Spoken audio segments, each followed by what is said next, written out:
Hello. चला मित्रांनो, paper क्रमांक 113 वर्षनिहाय प्रश्न एकत्रित जे आपण घेतले आहेत, त्या संदर्भात आपण चर्चा करूया. यामध्ये प्रामुख्याने पहिला प्रश्न जो आहे, शालेय कार्यविभागणीच्या पद्धती लिहा. हा प्रश्न 2023 ला 2026 ला सुद्धा विचारलेला आहे. शालेय कार्यविभागणीच्या पद्धती सांगा. शाळेतील सर्व कामे सुरळीत चालण्यासाठी कार्यविभागणी आवश्यक असते. कार्यविभागणीमुळे जबाबदारी निश्चित होते व कार्यात गतिशीलता येते. शालेय कार्यविभागणीच्या पुढील प्रमाणे पद्धती आहेत. विषयनिहाय कार्यविभागणी. शिक्षकांना त्यांच्या विषयानुसार अध्यापनाची जबाबदारी दिली जाते. वर्गनिहाय कार्यविभागणी. प्रत्येक शिक्षकाला विशिष्ट वर्गाची जबाबदारी दिली जाते. समितीनिहाय कार्यविभागणी. सांस्कृतिक, क्रीडा, परीक्षा, स्वच्छता इत्यादी समित्या स्थापन करून काम वाटप केले जाते. पात्रतेनुसार कार्यविभागणी. शिक्षकाच्या अनुभव व कौशल्यानुसार जबाबदाऱ्या दिल्या जातात. वेळेनुसार कार्यविभागणी. वेळापत्रकानुसार अध्यापन व इतर कामे दिली जातात. योग्य कार्यविभागणीमुळे शाळेत शिस्त, समन्वय व कार्यक्षमता वाढते. पुढचा प्रश्न आहे, शाळेचे बाह्य मूल्यमापन आवश्यक का आहे? 2023 ला आणि 2025 ला हा प्रश्न आलाय. याचं उत्तर, शाळेच्या गुणवत्तेचे वस्तुनिष्ठ परीक्षण करण्यासाठी बाह्य मूल्यमापन आवश्यक असते. बाह्यतज्ञ शाळेतील अध्यापन, व्यवस्थापन, शिस्त, निकाल व सुविधा यांचे निरीक्षण करतात. त्यामुळे शाळेतील त्रुटी समजतात. शिक्षकांना सुधारणा करण्याची संधी मिळते. शासनाच्या नियमाची अंमलबजावणी योग्य प्रकारे होत आहे की नाही हे तपासता येते. पालक व समाजाचा शाळेवरील विश्वास वाढतो. शाळेच्या प्रगतीचा दर्जा निश्चित करता येतो. त्यामुळे शाळेच्या सर्वांगीण विकासासाठी बाह्य मूल्यमापन अत्यंत महत्त्वाचं आहे. त्यानंतरचा पुढील प्रश्न, टाइम इज मनी हे विधान स्पष्ट करा. हा प्रश्न 2023 आणि 2025 ला पण विचारलाय. वेळ ही अत्यंत मौल्यवान गोष्ट आहे. एकदा गेलेली वेळ परत येत नाही. त्यामुळे वेळेचा योग्य उपयोग करणे आवश्यक आहे. विद्यार्थी वेळेचे नियोजन करून नियमित अभ्यास केल्यास यश मिळवू शकतात. शिक्षक वेळेचे नियोजन करून प्रभावी अध्यापन करू शकतात. वेळ वाया घालवल्यास नुकसान होते. उद्योग, व्यवसाय व शिक्षण क्षेत्रात वेळेला मोठे महत्त्व आहे. उदाहरणार्थ, परीक्षेच्या काळात वेळेचा योग्य वापर करणारा विद्यार्थी चांगले गुण मिळवतो.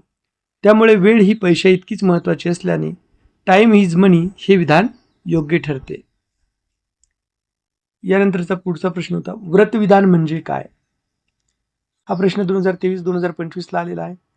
व्रतविधान म्हणजे संस्थेची उद्दिष्टे, ध्येय व कार्याची दिशा स्पष्ट करणारे विधान होय. शाळेचे व्रतविधान शाळेची ओळख निर्माण करते. शिक्षक, विद्यार्थी व पालकांना शाळेच्या उद्दिष्टांची जाणीव करून देते. विद्यार्थ्यांचा सर्वांगीण विकास, गुणवत्तापूर्ण शिक्षण, नैतिक मूल्याची जपणूक व सामाजिक जबाबदारी या बाबी व्रतविधानातून स्पष्ट होतात. व्रतविधानामुळे शाळेचे नियोजन सुसूत्र होते. शिक्षकांना कार्याची दिशा मिळते. पालकांचा शाळेवरील विश्वास वाढतो. शाळेतील सर्व उपक्रम ध्येयाशी सुसंगत राहतात. त्यामुळे शाळेच्या प्रगतीसाठी व्रतविधान अत्यंत महत्त्वाचे असते. पुढील प्रश्न, अध्यापन गुणवत्ता वाढीसाठी प्रयत्न. हा प्रश्न विचारलाय 2025 साली. अध्यापन गुणवत्ता वाढविण्यासाठी शिक्षकांनी आधुनिक अध्यापन पद्धतीचा वापर करावा. दृकश्राव्य साधनांचा उपयोग करावा. विद्यार्थी केंद्रित अध्यापन करावे. नियमित मूल्यमापन करावे. विद्यार्थ्याच्या अडचणी समजून उपचारात्मक अध्यापन करावे. शिक्षकांनी प्रशिक्षण घेऊन स्वतःचे ज्ञान अद्ययावत ठेवावे. पालकांचा सहभाग वाढवावा. प्रकल्प, चर्चासत्रे व उपक्रमाद्वारे विद्यार्थ्यांचा सहभाग वाढवावा. अशा प्रयत्नामुळे अध्यापन अधिक प्रभावी व परिणामकारक बनते. यानंतर पुढचा प्रश्न, उपचारात्मक अध्यापनाच्या पायऱ्या लिहा. हा प्रश्न मे 2023 ला विचारलेला आहे. उपचारात्मक अध्यापन म्हणजे विद्यार्थ्याच्या अध्ययनातील अडचणी दूर करण्यासाठी केलेले अध्यापन होय. विद्यार्थ्यांच्या अडचणीचे निदान करणे, चुका व कमतरता शोधणे, योग्य अध्यापन पद्धती निवडणे, वैयक्तिक मार्गदर्शन करणे, पुनराभ्यास व सराव घेणे, प्रगतीचे मूल्यमापन करणे, आवश्यक त्या सुधारणा करणे.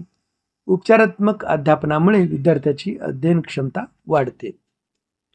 यानंतरचा पुढचा प्रश्न, शिस्तीच्या समस्येवर मात करण्याचे उपाय सांगा. हा प्रश्न मी 2025ला विचारलाय. शिस्त राखण्यासाठी विद्यार्थ्यांमध्ये नैतिक मूल्य रुजवणे आवश्यक असते. विद्यार्थ्यांशी प्रेमळ व समंजस वर्तन करावे. शाळेचे नियम स्पष्ट करावेत. पालकांशी संपर्क ठेवावा. समुपदेशनाचा वापर करावा. विद्यार्थ्यांना सकारात्मक प्रोत्साहन द्यावे. सांस्कृतिक व क्रीडा उपक्रमामध्ये सहभाग वाढवावा. विद्यार्थ्यांच्या समस्याकडे सहानुभूतीने पाहावे. अशा उपायामुळे शिस्तीच्या समस्या कमी होतात. यापुढील प्रश्न, शाळा एक प्रणाली सविस्तर लिहा. शाळा ही एक सामाजिक प्रणाली आहे. तिच्यामध्ये विविध उपप्रणाली असतात. पहिली शैक्षणिक उपप्रणाली, ज्याच्यामध्ये अध्यापन, परीक्षा व मूल्यमापन या बाबी येतात. दुसरी प्रशासकीय उपप्रणाली, ज्यामध्ये नियोजन, नियंत्रण व व्यवस्थापन ह्या बाबी येतात. तिसरी आर्थिक उपप्रणाली, निधी, खर्च व आर्थिक व्यवहार या बाबी यामध्ये येतात. तर चौथी सामाजिक उपप्रणाली, पालक, समाज व विद्यार्थी सहभाग याबाबत यामध्ये विश्लेषण असतं. या सर्व उपप्रणाली परस्परावलंबी पद्धतीने कार्य करतात. त्यामुळे शाळेचे उद्दिष्ट पूर्ण होते. लक्षात ठेवा, शाळा एक सामाजिक प्रणाली म्हटलं तर तिच्या विविध उपप्रणाली आहेत. शैक्षणिक उपप्रणाली, प्रशासकीय उपप्रणाली, आर्थिक उपप्रणाली आणि सामाजिक उपप्रणाली. नंतरचा पुढचा प्रश्न, शिक्षकाचं व्यक्तिमत्व कसे असावे. शिक्षकाचे व्यक्तिमत्व आदर्श, प्रेरणादायी व प्रभावी असावे. शिक्षक प्रामाणिक, शिस्तप्रिय, वेळेचं पालन करणारा व कर्तव्यदक्ष असावा. विद्यार्थ्यांशी प्रेमळ व सहकार्याची भावना ठेवणारा असावा. शिक्षकाचे वर्तन नम्र व संयमी असावे. शिक्षकाला विषयाचे सखोल ज्ञान असावे. प्रभावी संवाद कौशल्य असावे. आधुनिक तंत्रज्ञानाचा वापर त्याला करता आला पाहिजे. शिक्षकाने विद्यार्थ्यांना प्रेरणा देणारे व्यक्तिमत्व ठेवावे. समाजातील नैतिक मूल्य जपणारा शिक्षक विद्यार्थ्यांसाठी आदर्श ठरतो. त्यामुळे विद्यार्थ्याच्या सर्वांगीण विकासात शिक्षकाचे व्यक्तिमत्व अत्यंत महत्त्वाचे असते. नंतरचा प्रश्न, कंटिन्युअस इंटरनल इव्हॅल्युएशन किंवा सतत अंतर्गत मूल्यमापन म्हणजे काय. सतत अंतर्गत मूल्यमापन म्हणजे विद्यार्थ्याच्या प्रगतीचे नियमित व सातत्यपूर्ण परीक्षण होय. या प्रक्रियेमध्ये तोंडी प्रश्न, लेखी परीक्षा, गृहपाठ, प्रकल्प, कृती, उपक्रम व निरीक्षण यांच्या आधारे मूल्यमापन केले जाते. विद्यार्थ्याच्या प्रगतीची नोंद ठेवली जाते. कमकुवत विद्यार्थ्यांना अतिरिक्त मार्गदर्शन दिले जाते. सतत मूल्यमापनामुळे विद्यार्थ्यांचा सर्वांगीण विकास होतो. विद्यार्थ्याच्या अध्ययनातील अडचणी वेळेवर समजतात. शिक्षकांना अध्यापन सुधारण्यास मदत होते. यापुढील प्रश्न, समन्वय समितीची रचना स्पष्ट करा. हा प्रश्न 2025 साली विचारलेला आहे. समन्वय समितीमध्ये मुख्याध्यापक, शिक्षक प्रतिनिधी, पालक प्रतिनिधी व व्यवस्थापनाचे सदस्य असतात. समितीचे अध्यक्ष मुख्याध्यापक असतात. समिती शाळेतील विविध उपक्रमांचे नियोजन व नियंत्रण करते. शैक्षणिक, सांस्कृतिक व प्रशासकीय कामामध्ये समन्वय राखते. शाळेतील समस्या सोडवणे, विविध विभागामध्ये सहकार्य निर्माण करणे व शाळेच्या विकासासाठी योग्य निर्णय घेणे ही समितीची प्रमुख कार्य आहे. चौकशी समितीचं कार्य थोडक्यात सांगा. हा 2023ला विचारलेला प्रश्न आहे. शाळेमध्ये तक्रारी, गैरप्रकार व शिस्तभंगाच्या घटनांची चौकशी करण्यासाठी चौकशी समिती स्थापन केली जाते. समिती संबंधित घटनेची माहिती गोळा करते. संबंधित व्यक्तीची विधाने नोंदवते. पुरावे तपासते. घटनेचे वस्तुनिष्ठ विश्लेषण करते. समिती चौकशी अहवाल तयार करून मुख्याध्यापक किंवा व्यवस्थापनाला सादर करते. आवश्यक शिफारसी सुचवते. त्यामुळे शाळेतील प्रशासन अधिक पारदर्शक व शिस्तबद्ध बनते. यानंतरचा प्रश्न, शाळा व शाळा बाह्य परीक्षा व स्पर्धांचे नियोजन. स्पर्धा व परीक्षाचे नियोजन करताना उद्दिष्ट निश्चित केली जातात. वेळापत्रक तयार केले जातं. विद्यार्थ्याची संख्या, उपलब्ध साधने व जागा यांचा विचार केला जातो. परीक्षेसाठी प्रश्नपत्रिका, आसन व्यवस्था व पर्यवेक्षणाची व्यवस्था केली जाते. स्पर्धासाठी नियम निश्चित केले जातात. विद्यार्थ्यांना पूर्व सूचना दिली जाते. निकाल जाहीर करण्यासाठी योग्य पद्धतीचा वापर केला जातो. बक्षिसे आणि प्रमाणपत्रे दिली जातात. योग्य नियोजनामुळे उपक्रम यशस्वी होतात. यानंतरचा पुढचा हा प्रश्न आहे, शिस्तीच्या समस्येवर उपाय सुचवा. 2023 आणि 2025ला विचारलेला हा प्रश्न.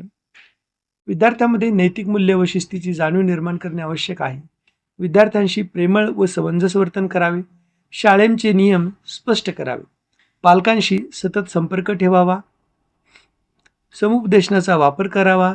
सकारात्मक प्रोत्साहन द्यावे. सांस्कृतिक व क्रीडा उपक्रमांमध्ये विद्यार्थ्यांचा सहभाग वाढवावा. विद्यार्थ्यांच्या समस्याकडे सहानुभूतीने पाहिल्यास शिस्तीच्या समस्या कमी होतात. नियोजनाचे प्रकार. मे 2025ला प्रश्न आलेला आहे. नियोजनाचे विविध प्रकार आहेत. त्यामध्ये दीर्घकालीन नियोजन, अल्पकालीन नियोजन, स्थायी नियोजन, एकवेळ नियोजन, केंद्रीकृत नियोजन, विकेंद्रीकृत नियोजन अशा प्रकारे नियोजनाचे प्रकार आपण सांगू शकतो. या योग्य नियोजनामुळे संस्थेचे कार्य सुरळीत व प्रभावीपणे पार पडते. मुख्याध्यापकाची सहशालेय उपक्रमातील भूमिका स्पष्ट करा. जानेवारी 2026चा हा प्रश्न आहे. मुख्याध्यापक सहशालेय उपक्रमाचं नियोजन व आयोजन करतात. विद्यार्थ्यांना विविध स्पर्धांमध्ये सहभागी होण्यासाठी प्रोत्साहन देतात. सांस्कृतिक, क्रीडा, विज्ञान प्रदर्शन, वक्तृत्व स्पर्धा इत्यादी उपक्रमासाठी शिक्षकांना जबाबदाऱ्या देतात. आवश्यक साधनसामग्री उपलब्ध करून देतात. सहशालेय उपक्रमामुळे विद्यार्थ्याचा आत्मविश्वास, नेतृत्व गुण व सर्जनशीलता विकसित होते. त्यामुळे मुख्याध्यापकाची भूमिका अत्यंत महत्त्वाची असते. यानंतरचा पुढील प्रश्न, शाळेतील पर्यवेक्षकाची कार्य सांगा. मी 2023ला हा प्रश्न विचारलाय. शाळेतील पर्यवेक्षक अध्यापनाचे निरीक्षण करतो, शिक्षकांना मार्गदर्शन करतो, विद्यार्थ्याच्या प्रगतीचं परीक्षण करतो, शाळेतील शिस्त राखण्यास मदत करतो, अध्यापनातील त्रुटी शोधून सुधारणा सुचवतो, शिक्षकामध्ये समन्वय निर्माण करतो, शाळेच्या गुणवत्ता वाढीसाठी विविध सूचना देतो. त्यामुळे शाळेच्या प्रगतीमध्ये पर्यवेक्षकाची भूमिका महत्त्वपूर्ण असते. यानंतरचा पुढचा प्रश्न, उपचारात्मक अध्यापनाचे नियोजन. जानेवारी 2026ला विचारलाय. उपचारात्मक अध्यापनाचे नियोजन करताना प्रथम विद्यार्थ्याच्या अडचणी ओळखल्या जातात, निदान चाचण्या घेतल्या जातात, त्यानंतर योग्य अध्यापन पद्धती, साहित्य व कृती निवडल्या जातात, विद्यार्थ्यांना वैयक्तिक मार्गदर्शन दिले जाते, पुनराभ्यास व सराव घेतला जातो, प्रगतीचे सतत मूल्यमापन केले जाते, आवश्यकतेनुसार अध्यापनात सुधारणा केल्या जातात. त्यामुळे विद्यार्थ्याच्या अध्ययनातील अडचणी दूर होतात. पुढचा प्रश्न आहे, 10 गाभाभूत घटक कोणते किंवा 10 गाभाभूत घटकाबद्दल माहिती लिहा. कोर एलिमेंट्स ज्याला आपण म्हणतो. जानेवारी 2026ला आलेला हा प्रश्न आहे. याचं उत्तर, शिक्षणातील गाभाभूत घटक विद्यार्थ्याच्या सर्वांगीण विकासासाठी महत्त्वाचे असतात. सामाजिक अडसरांचे निर्मूलन, पर्यावरणाचे संरक्षण, भारतीय स्वातंत्र्य चळवळीचा इतिहास, वैज्ञानिक दृष्टिकोन, स्त्री पुरुष समानता, भारतीय संविधानात्मक जबाबदाऱ्या, राष्ट्रीय अस्मिता जोपण्यासाठी आवश्यक आशय, भारताचा सामायिक सांस्कृतिक वारसा, समानतावाद, लोकशाही व धर्मनिरपेक्षतावाद, लहान कुटुंबाचा आदर्श अशी साधारणपणे हे 10 गाभाभूत घटक आहेत. त्याला शॉर्ट ट्रिकमध्ये लक्षात ठेवायचं आहे आपल्याला. साप भावे स्त्री, साप भावे स्त्री भारा भासल, साप भावे स्त्री भारा भासल. सा म्हणजे सामाजिक अडसरणाचे निर्मूलन, प म्हणजे पर्यावरण संरक्षण, भा म्हणजे भारतीय स्वातंत्र्य चळवळीचा इतिहास, वय म्हणजे वैज्ञानिक दृष्टिकोन, स्त्री म्हणजे स्त्री पुरुष समानता, भा म्हणजे भारतीय संविधानात्मक जबाबदाऱ्या, रा म्हणजे राष्ट्रीय अस्मिता जोपण्यासाठी आवश्यक आशय, भा म्हणजे भारताचा सामायिक सांस्कृतिक वारसा, स म्हणजे समानतावाद, लोकशाही व धर्मनिरपेक्षतावाद, ल म्हणजे लहान कुटुंबाचा आदर्श. एवढे शॉर्टकट ट्रिकमध्ये आपण हा प्रश्न लक्षात ठेवू शकतो. अध्यापन पद्धतीतील विविध घटक. अध्यापन प्रक्रिया प्रभावी होण्यासाठी विविध घटक आवश्यक असतात. त्याच्यामध्ये शिक्षक, विद्यार्थी, अध्यापनाची उद्दिष्टे, अध्यापन विषयवस्तू, अध्यापन पद्धती, शैक्षणिक साधने, वर्गातील वातावरण, मूल्यमापन प्रक्रिया हे सर्व घटक परस्परक असतात. योग्य समन्वयामुळे अध्यापन अधिक परिणामकारक बनतं. या पुढचा प्रश्न, व्रतविधान किंवा मिशन स्टेटमेंट तयार करण्याच्या पायऱ्या सांगा. मी 2025ला आणि 2026ला सुद्धा हा प्रश्न आला. व्रतविधान तयार करताना पुढील पायऱ्या लक्षात घेणे आवश्यक असते. शाळेची उद्दिष्टे निश्चित करणं, शिक्षक व पालक व्यवस्थापनाची मती जाणून घेणं, विद्यार्थ्यांच्या गरजांचा विचार करणं, शाळेच्या मूल्यांची निश्चिती करणं, संक्षिप्त व स्पष्ट विधान तयार करणं, सर्व घटकांना मान्य होईल असे अंतिम व्रतविधान निश्चित करणं. योग्य व्रतविधानामुळे शाळेच्या कार्याला स्पष्ट दिशा मिळते. त्यानंतरचा पुढचा प्रश्न, विशेष शिक्षणासाठी समाजाचे उद्बोधन का करणे गरजेचे आहे? मे 2023 मे 2025 हा प्रश्न आलाय. विशेष गरजा असलेल्या विद्यार्थ्यांबद्दल समाजामध्ये जागृती निर्माण करणे आवश्यक असते. व्याख्याने, चर्चासत्रे, पालक सभा व जनजागृती कार्यक्रम आयोजित करावेत. विशेष विद्यार्थ्यांच्या शिक्षणाचे महत्त्व समाजाला समजून सांगावे. समाजातील गैरसमज दूर करावे. विशेष विद्यार्थ्याबद्दल सहानुभूती व स्वीकाराची भावना निर्माण करावी. समाजाच्या सहकार्यामुळे विशेष शिक्षण अधिक प्रभावी बनते. यानंतरचा पुढचा प्रश्न आहे, विशेष शाळेतील शिक्षकांचे आवश्यक गुण. जानेवारी 2026 मध्ये विचारला प्रश्न. विशेष शाळेतील शिक्षक संयमी, सहानुभूतीशील व प्रेमळ असावा. विशेष विद्यार्थ्यांच्या गरजा समजून घेण्याची त्याची क्षमता असावी. शिक्षकाला विशेष अध्यापन पद्धतीचे ज्ञान असावे. विद्यार्थ्यांशी सकारात्मक संवाद साधता आला पाहिजे. निरीक्षण शक्ती व समजूतदारपणा व सेवाभाव असा त्याच्यामध्ये असावा. शिक्षकाने विद्यार्थ्याचा आत्मविश्वास वाढवण्याचं कार्य करावं. त्यामुळे विशेष विद्यार्थ्याचा विकास प्रभावीपणे होतो. यानंतरचा पुढचा प्रश्न, कायम कर्मचाऱ्याला कामावरून काढण्यापूर्वी घ्यायची खबरदारी. कायम कर्मचाऱ्याला कामावरून काढण्यापूर्वी योग्य चौकशी करणे आवश्यक असतं. कर्मचाऱ्याला त्याची बाजू मांडण्याची संधी द्यावी लागते. तशी त्याला लेखी नोटीस द्यावी. त्याची पुरावे तपासावे. चौकशी समितीचा अहवाल घ्यावा. शासनाचे नियम व सेवा अटीचे पालन करावे. अन्याय होणार नाही याची काळजी घ्यावी. योग्य प्रक्रिया पूर्ण केल्यानंतरच निर्णय घ्यावा. संगणकाचे विविध उपयोग सांगा. मे 2025 ला आलेला आहे. अध्यापन अधिक प्रभावी बनवणे, माहिती साठवणे, परीक्षा व निकाल तयार करणे, ऑनलाईन शिक्षण देणे, प्रशासकीय कामे सुलभ करणे. संगणकामुळे वेळ आणि श्रम वाचतात. शिक्षण प्रक्रिया अधिक आधुनिक व परिणामकारक बनते. नंतरचा प्रश्न आहे, शाळा समितीविषयी माहिती लिहा. शाळा समिती ही शाळेच्या विकासासाठी कार्य करणारी संस्था आहे. समितीमध्ये मुख्याध्यापक, शिक्षक, पालक व समाज प्रतिनिधी असतात. समिती शाळेच्या शैक्षणिक, आर्थिक व प्रशासकीय कामकाजावर लक्ष ठेवते. विद्यार्थ्याच्या गुणवत्ता वाढीसाठी विविध योजना राबवते. शाळेतील समस्या सोडवण्यास मदत करते. पालक व शाळेमध्ये समन्वय निर्माण करते. यानंतरचा पुढचा प्रश्न होता, बहिशालेय परीक्षा कार्यवाही कशी करा. बघा, जानेवारी 2026 ला प्रश्न विचारलेला आहे. बहिशालेय परीक्षा घेताना योग्य नियोजन आवश्यक असतं. परीक्षा केंद्राची व्यवस्था करावी लागते. आसन व्यवस्था निश्चित करावी लागते. प्रश्नपत्रिका सुरक्षित ठेवाव्या लागतात.